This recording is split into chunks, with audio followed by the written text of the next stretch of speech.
Ambika. What a surprise! ಏನಿದು? ರೆಕ್ಕೆ ಬಲಿತ ಹಕ್ಕಿಯಂತೆ ಹಾರಾಡುತ್ತಾ ಅವಸರದಿಂದ ಆತುರಪಟ್ಟು ಎಲ್ಲಿಗೆ ಹೊರಟಿರುವಲ್ಲ? ಎಲ್ಲಿಗೆ ನಿನ್ನ ಪಯಣ? ಹೊರಗಿನ ಅಂತರಂಗದಲ್ಲಿ ಹೊರಟಿದ ಹಕ್ಕಿ ತಕ್ಕ ಸಮಯಕ್ಕೆ ಬರಲಾರದುಕೊಂಡು ದಿಕ್ಕು ತಪ್ಪಿ ಹೊರಟರು.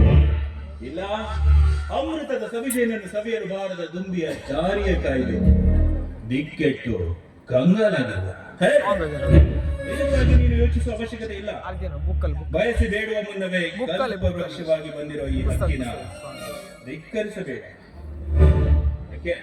ಪುಸ್ತಕದಲ್ಲಿ ಸಾಂಗ್ ನಿನ್ನ ಪ್ರೀತಿಯ ಪರಿಮಳದ ಸವಿಯನ್ನು ಸವಿಯಲು ಬಂದ ಈ ಹಕ್ಕಿಯನ್ನ ಕಂಡು ನಿನ್ನ ಮನದಲ್ಲೇನಾದ್ರೂ ಭಯ ಹುಟ್ಟಿದೆ?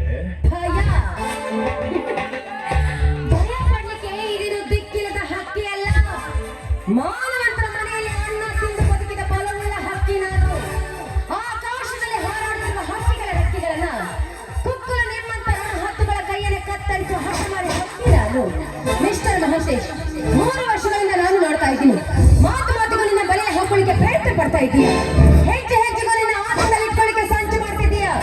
ಹೆಣ್ಣು ಅಂದ್ರೆ ಏನಂತ ತಿಳಿದುಕೊಂಡಿದ್ದೀಯ? ನಿಮ್ಮಂತ ಕಾಮಕರ ಗೊಂಬೆ ಅಂತ ತಿಳಿದುಕೊಂಡಿದ್ದೀಯ? ಏಯ್, ಹೆಣ್ಣು ಅಂದ್ರೆ ನಾರಿ ಆಗ್ತಾಳೆ, ಎಲ್ಲಿದ್ದಾಳೆ ನಿಮ್ಮ ಸ್ವರ್ಗ ನಾರಿ ಆಗ್ತಾಳೆ. ಹೆಣ್ಣು ಅಂದ್ರೆ ಏನಂತ ತಿಳಿದುಕೊಂಡಿದ್ದೀರಿ? ಬಜಾರ್ನಲ್ಲಿ ಮಾರುವ ಮಾವಿನ ಹಣ್ಣು ಅಂತ ತಿಳಿದುಕೊಂಡಿದ್ದೀರೋ ಅಥವಾ ಕಾಲಿನ ಬಿಸಾಕುವ ಮಣ್ಣಿನ ಗೋಳು ಅಂತ ತಿಳಿದುಕೊಂಡಿದ್ದೀರೋ? ನನ್ನ ಕಣ್ಣಿಗೆ ನಿನ್ನಂತಹ ಯೌವನ ತುಂಬಿರೋ ಹೆಣ್ಣುಗಳೆಂದರೆ ಪವಿತ್ರ ಪಾತ್ರೆಯಲ್ಲಿ ತುಂಬಿಟ್ಟಿರೋ ಬೆಣ್ಣೆ ಇದ್ದ.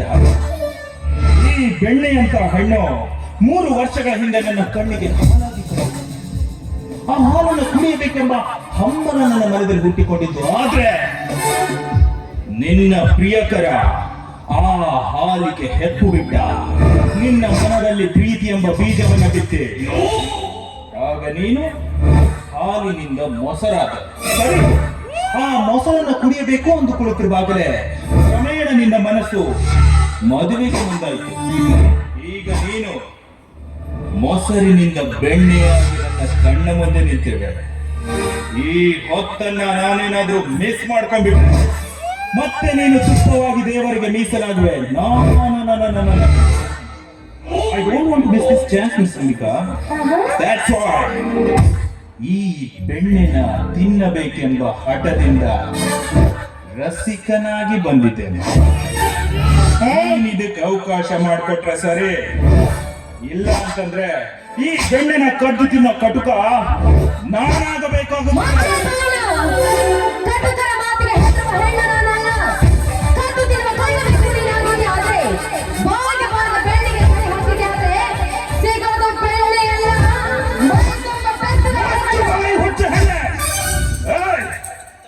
ನನ್ನ ಇಚ್ಛೆನ ನೀನು ತುಚ್ಛವಾಗಿ ಕಂಡಿದ್ದೆ. ಆದ್ರೆ ನಿನ್ನ ಯೌವನದ ಅಂಗಗಳನ್ನು ಅಂದ ಚಂದ್ರವನ್ನ ಅಂಗವಾಗಿ ಕೆಡಿಸಬೇಕಾಗುತ್ತದೆ.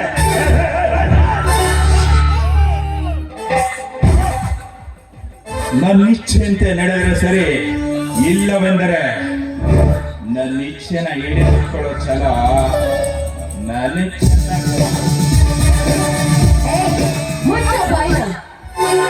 ಇಚ್ಛೆಗಿಲ್ಲದ ಹೆಣ್ಣನ್ನ ತುಚ್ಛಕಾರಿಗೆ ಕರೆದಿದ್ದೆ. ಆದ್ರೆ ಪರಿಣಾಮ ನೆಟ್ಟಗಾಗಲಿಕ್ಕಿಲ್ಲ. ಭೂಮತನ ಮಗನಿಗೆ ಮನೆಗೆ ಮುನ್ನೆಚ್ಚರಿಕೆ ಕೊಡ್ತಾ ಇದ್ದೀನಿ. ಹೆಣ್ಣಿಗೆ ಕೈ ಹಾಕಿದ್ರೆ ಹುತ್ತದಲ್ಲಿರುವ ಹಾವಿಗೆ ಕೈ ಹಾಕಿದಂತೆ ಸರಿ. ಭೂಮತನ ಮಗನಿಗೆ ಮನೆಗೆ ಮುನ್ನೆಚ್ಚರಿಕೆ ಕೊಡ್ತಾ ಇದ್ದೀನಿ. ಎಚ್ಚರದಿಂದ ಬದುಕು ಅಂತ. ಅಂಬಿಕಾ, ಈ ನಿನ್ನ ಎಚ್ಚರ, ಉಪದೇಶ, ತತ್ವದ ಮಾತುಗಳು ನನ್ನ ಚಪ್ಪಲಿಯ ಸಮಾನ. ಬಂದಿರುವ ಹೆಣ್ಣು ಅದೆಷ್ಟೇ ಹಠಮಾರಿಯಾಗಿ ಅವರನ್ನ ಮುಟ್ಟದೆ ಬಿಟ್ಟವನಲ್ಲ ಈ ಮಹಾನ್ ದೇಶ. ಅದಕ್ಕಾಗಿ ನನ್ನ ಹಠವನ್ನು ಚಿಂತೆಯಿಲ್ಲ. ನನ್ನ ಹಠವನ್ನು ಮಾತ್ರ ಬೇಡ.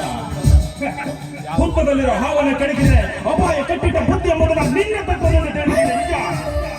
ಆದರೆ ಅದೇ ಹಾವಿನ ಹಲ್ಲನ್ನು ಕಿತ್ತು ಕುಂಗಿಯಲ್ಲಿ ನೃತ್ಯ ಮಾಡಿಸುವ ನಿಪುಣತೆ ಈ ಮಹಾಂತೇಶನಲ್ಲಿದೆ. 10 ಹಾವುಗಳ ವಿಷವನ್ನು ನುಗ್ಗಿ ದಕ್ಕಿಸಿಕೊಳ್ಳುವ ಧೈರ್ಯ ಈ ಮಹಾಂತೇಶನ ಮಂತ್ರದಲ್ಲಿರುವಾಗ ನೀನು ಕೇವಲ ಒಂದು ಸಣ್ಣ ಹುಳುವಾಗಿ ಕಾಣುವ ದೃಷ್ಟಿಯಲ್ಲಿ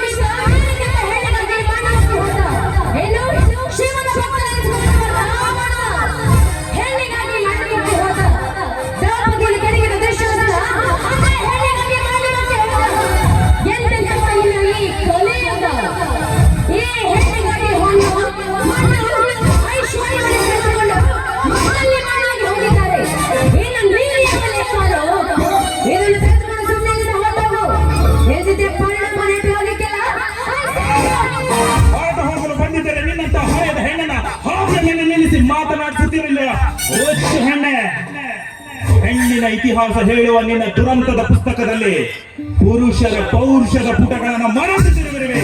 ಪುರುಷ ಕಣ್ಣಿಟ್ಟ ಹೆಣ್ಣಿಗಾಗಿ ತನ್ನ ಸರ್ವಸ್ವವನ್ನೇ ಕಳೆದುಕೊಳ್ಳಲಿಸಿದ ಮನೆ ಮಠ ಆಸ್ತಿ ಪಾಸ್ತಿ ಸರ್ವ ನಾಶ ಮಾಡಲು ಚಿಂತೆ ಇಲ್ಲ.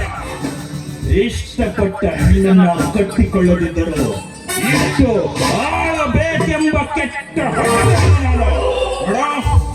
ನೀನು ಹಠ ಮಾಡಿದಷ್ಟು ಈ ಗಂಟಿನಲ್ಲಿ ಚಟ ಜಾಸ್ತಿ ಆಗ್ತಾ ಹೋಗುತ್ತೆ. ನಿನ್ನನ್ನು ಮುಟ್ಟೋ ತನಕ ನನ್ನ ಮನಸ್ಸಿಗೆ ಸಮಾಧಾನ ಇಲ್ಲ. ಮರೆಯದಿರೋ ಸುಜ್ಞಾನವನ್ನ ಅಜ್ಞಾನವನ್ನ ಮುಂದೆ ಆದ್ರೆ ನನ್ನ ಅಂತ್ಯ ಕಾಣುವ ಮುನ್ನ ನನ್ನ ನಾಟಕದ ನಾಂದಿ ಪ್ರಾರಂಭವಾಗಬೇಕಾಗಿದೆ. ನನ್ನ ನಾಂದಿಯ ಪ್ರಥಮ ದೃಶ್ಯವೇ ನಿನ್ನ ಶೀಲಹರಣ. ತದನಂತರ ಬರುವ ಸನ್ನಿವೇಶಗಳು ಎದುರಿಸುವ ಧೈರ್ಯ ನನ್ನಲ್ಲಿದೆ. ನೀನು ನನ್ನ ನಾಟಕದಲ್ಲಿ ನಾಯಕಿಯಾದರೂ ಸರಿ, ಇಲ್ಲ ಖಳನಾಯಕಿಯಾದರೂ ಸರಿ, ಒಟ್ಟಿನಲ್ಲಿ ನೀನು ನನಗೆ ಬೇಕು. ಹಠಕ್ಕೆ ಬೀಳ್ಬೇಡ, ಹಠಕ್ಕೆ ಬಿದ್ದ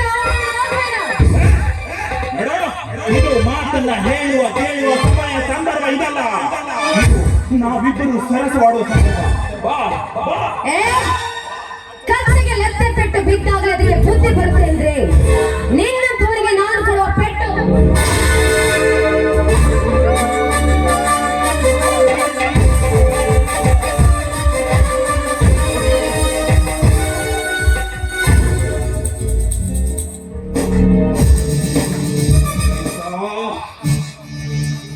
ಅಂಬಿಕಾ, ನನ್ನ ಕೆನ್ನೆಯನ್ನು ಮುಟ್ಟಿ ನನ್ನನ್ನು ಮತ್ತಷ್ಟು ರೊಚ್ಚಿಗೆತ್ತಿಸಿದೆ.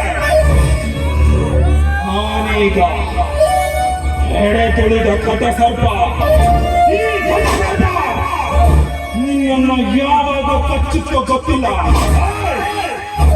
ನಾನು ಮನಸ್ಸು ಮಾಡಿದರೆ ನಿಂತ ನೆಲದಲ್ಲಿಯೇ ಊತು ಮಾಡಲಾಗಿತ್ತು. ಆ ಶಕ್ತಿ ನನ್ನ ಮನದಲ್ಲಿ ಕೊಂಡು 10 ಕೊಲೆಗಳನ್ನು ಮಾಡಿ ದಕ್ಕಿಸಿಕೊಳ್ಳುವ ಧೈರ್ಯ ನನ್ನ ಮನಸ್ಸಿನ ಕೊಟ್ಟು ನೀನು ಹೊರಟು ಯಾಕೆ ಬದುಕಿದ್ಯಾ ಗೊತ್ತಾ? ನೀನೇ ನಾನು ನಿನ್ನನ್ನು ಇಷ್ಟಪಡ್ತಾ ಇದ್ದೀನಿ, ನಿನ್ನನ್ನು ಪ್ರೀತಿಸ್ತಾ ಇದ್ದೀನಿ, ನಿನ್ನನ್ನು ಹುಚ್ಚನಾಗಿ ಪ್ರೀತಿಸ್ತಾ ಇದ್ದೀನಿ. ಆ ಪ್ರೀತಿ ನನಗೆ ಹೇಳಕ್ ಬರಲ್ಲ ಅಂತ ಬಿಡಲ್ಲ. ಒಂದಲ್ಲ ಒಂದು ದಿನ ಈ ಹಠ ಸರ್ಪ ತನ್ನ ಹಠವನ್ನು ಸಾಧಿಸುತ್ತದೆ. ಬಿಡೋದೇ ಇಲ್ಲ.